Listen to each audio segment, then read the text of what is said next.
अभिषेक जी, सबसे पहले तो मैं आपको बता दूं कि बसपा कभी अपना घोषणा पत्र नहीं देती, मुझसे ज्यादा आपको पता है। लेकिन मैं आपको बता दूं कि करीबन 14 पेज का घोषणा पत्र बसपा ने जारी करा है। और यूं तो बसपा के काम ही बोलते हैं, लेकिन बसपा के काम कभी दिखाई नहीं जाते हैं सोशल मीडिया पे। व्यक्तिगत तौरों से लोगों को पता होता है। और जो घोषणा पत्र है वह भी मैं आपको दिखा देता हूँ, आप देख पाएंगे। यह जो घोषणा पत्र है, थोड़ा सा मैं यहाँ पे ब्रीफ कर दूं, यह तेलुगु भाषा में और इंग्लिश का है, दोनों का कॉम्बिनेशन उन्होंने बना के इसको लॉन्च किया है। थोड़ा सा मैं आपको बता देता हूँ, बाकी भी हम लोग चर्चा करेंगे।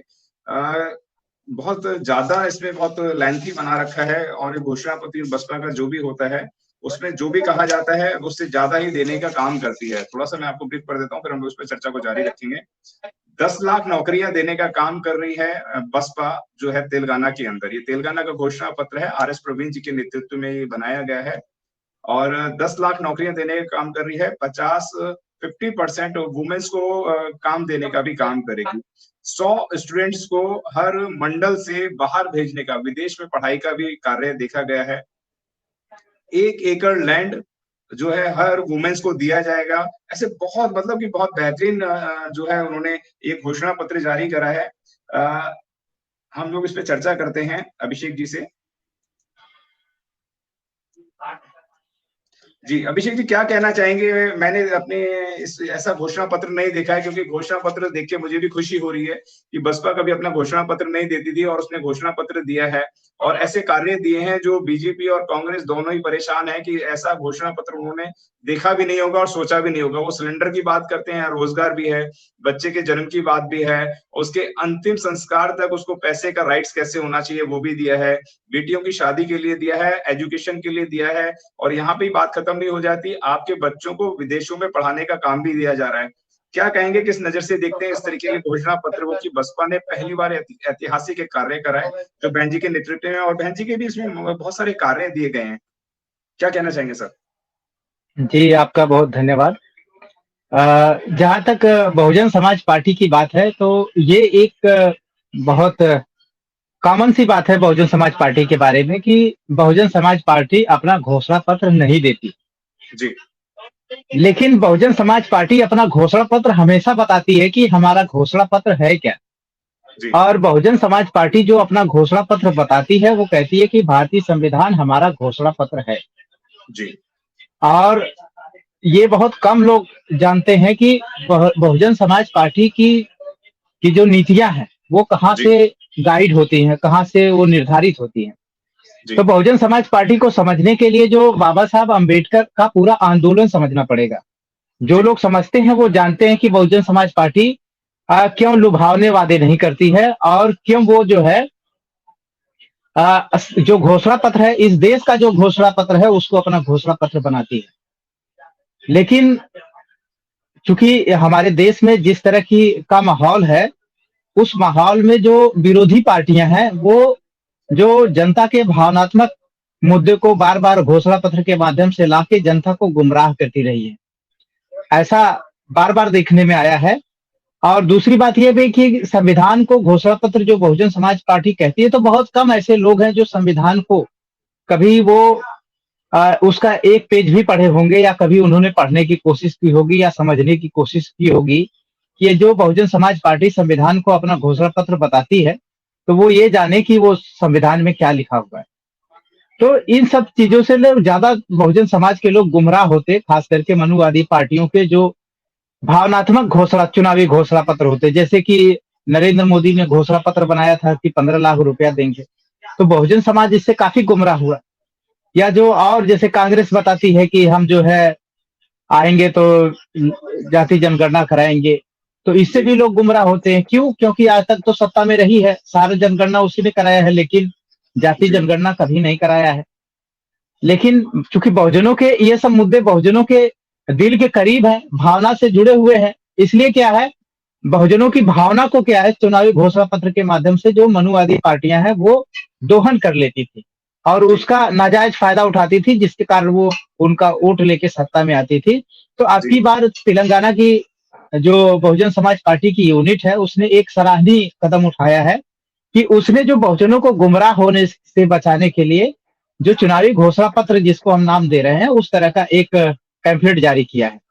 और उसने ये मोटी मोटी बात बताई है कि हमसे जुड़ी हुई प्राइमरी चीजें क्या है। प्राइमरी चीजों का मतलब है कि कौन सी चीजें हैं जो हमारे जो समाज में विभिन्न तबके हैं उनके लिए जरूरी है, जैसे यूथ के लिए क्या जरूरी है जी और एजुकेटेड के लिए क्या जरूरी है, जो विदेशों में हमारे लेबर लोग जा रहे हैं उनके लिए क्या जरूरी है, जी और जो हमारे किसान हैं उनको क्या जरूरी है, जो लैंडलेस लोग हैं जिनके पास घर नहीं है उनके लिए क्या जरूरी है। तो लैंडलेस को हम जमीन 1 एकड़ जमीन कैसे देंगे वो बताया है उन्होंने। जो 10,000 करोड़ का जो बजट उन्होंने रखा है कि ये बजट है जो गल्फ में, खास करके बहुजन समाज के सबसे ज्यादा लोग गल्फ कंट्रीज में रोजी रोटी के लिए जाते हैं, रोजगार जी की तलाश में जाते हैं।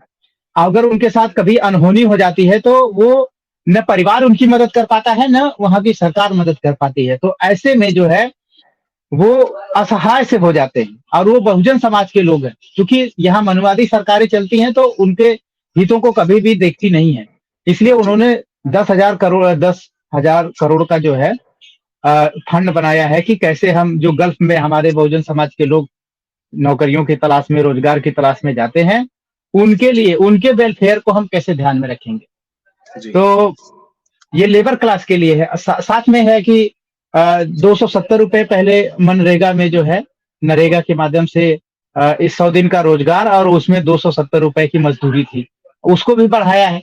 अब उसको 150 दिन की मजदूरी किया है, 50 दिन बढ़ाया है। साथ में जो इंसेंटिव है उसके साथ जो मजदूरी है उसको 350 रुपए किया है, 270 से 60 रुपए बढ़ा के 350 रुपए तक किया है। तो जी ये जो बातें हैं कि जो मजदूर हमारे लोग हैं उनको ये पता चले कि ये पार्टी जो है संविधान की बात तो करती है, लेकिन संविधान में ये बात समझना मुश्किल है कि संविधान में कहाँ 350 रुपए लिखा हुआ है, कहाँ मजदूरी की बात लिखी, कहाँ वेलफेयर की बात लिखी हुई है। ये बहुत जी पढ़े लिखे लोग ही समझ सकते हैं।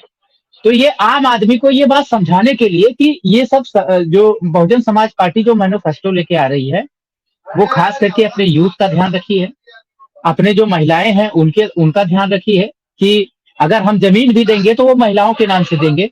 क्योंकि देखा जाता है कि हमारे समाज में जिस तरह की सामाजिक बुराइयां हैं उसमें जो पुरुष प्रधान जो समाज है वो महिलाओं को चूंकि प्रॉपर्टी का अधिकार नहीं देता है, प्रॉपर्टी में शेयर नहीं देता है, इसलिए महिलाएं हमेशा डिपेंड रहती हैं, दूसरे पे आश्रित रहती हैं, चाहे वो बेटा हो, चाहे वो पति हो, चाहे पिता हो, उस पर हमेशा आश्रित रहती हैं। अब ये जमीन उनके नाम से देके उनको मालिक बनाने की कोशिश कर रहे हैं। और जितने भी रोजगार की बात की है कि 10 लाख रोजगार जो है बहुजन समाज पार्टी की सरकार सत्ता में आने के देगी, उस 10 लाख में 50% का रिजर्वेशन देगी।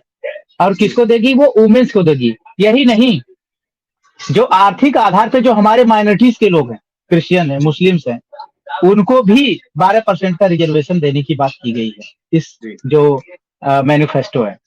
तो कुल मिला के क्या है कि हम सामाजिक जो हमारी जरूरतें हैं, जैसे शिक्षा हमको कैसे इम्प्रूव करना है, कैसे हमें जो है अपने यूथ को जो छोटे कस्बों के लेवल से कैसे उनको हम इस देश के दुनिया के जो है टॉप इंस्टीट्यूट में पढ़ाएंगे। तो उसमें से आपने बताया कि 100 लोगों का जो परगना है उसमें चयन किया जाएगा, और उनको जो सरकार उनके पैसे का जो पढ़ाई के लिए जो खर्चे हैं विदेशों में, चाहे वो यूरोप जाए, चाहे अमेरिका जाए, चाहे कनाडा जाए, तो वो उसका वहन जो है तेलंगाना की सरकार करेगी। हर जो इस तरह से जो मंडल है, हर मंडल से 100 लोगों को उठाया जाएगा। 33 जिले हैं, तो आप समझ सकते हैं कि एक साल में कितने ज्यादा स्टूडेंट जो है तेलंगाना से बाहर जाके उच्च शिक्षा ले सकते हैं।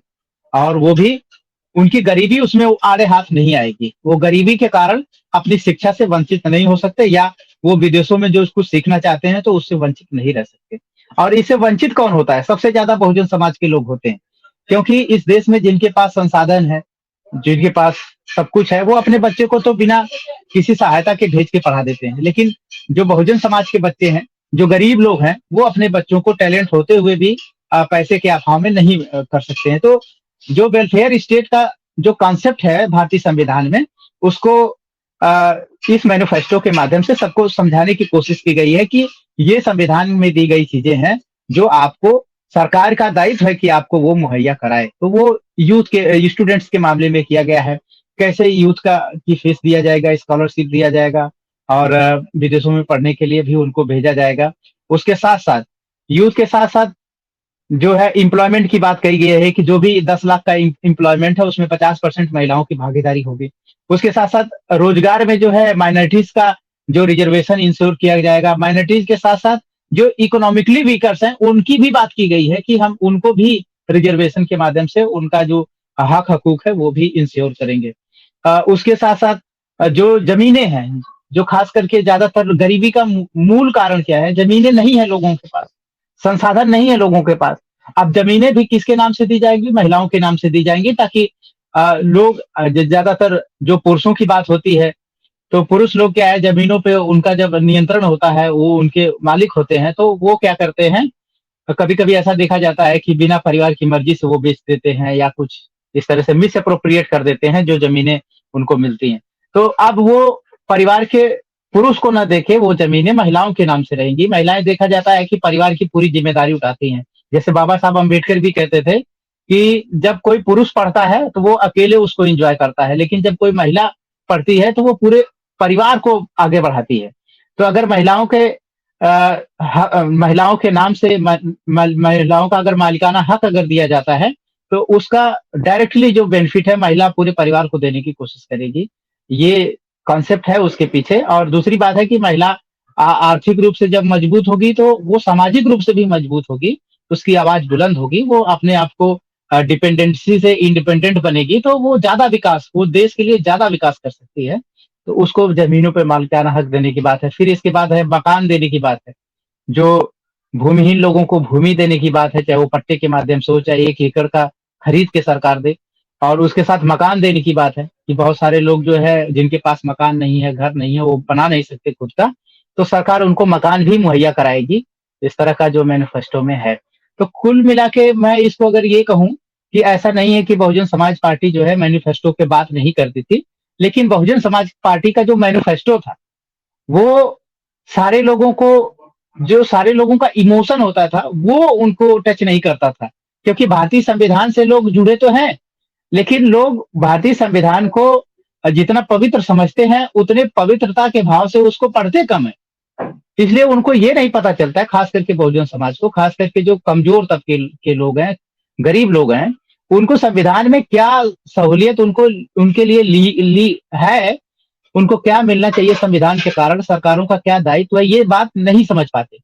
लेकिन इस घोषणा पत्र के माध्यम से ये बताने की कोशिश हुई है कि संविधान में ये जो चीजें आपके लिए हैं उसका एक छोटा सा नमूना आपके सामने पेश किया जा रहा है, ताकि जो बहुजन समाज की या जो गरीब लोग हैं, जो कमजोर तबके से संबंध रखते हैं, वो उनको भावनात्मक रूप से उनको जो है मिसगाइड ना किया जाए। भावनात्मक रूप से उनको क्या है, जो दूसरी पार्टियां हैं केवल वोट लेने के लिए जो एक भावनात्मक एजेंडा तैयार करके चुनाव में जाती हैं और लोगों को गुमराह करती हैं, तो उस गुमराही से उनको बचाने की कोशिश की गई है ये मैनिफेस्टो के माध्यम से।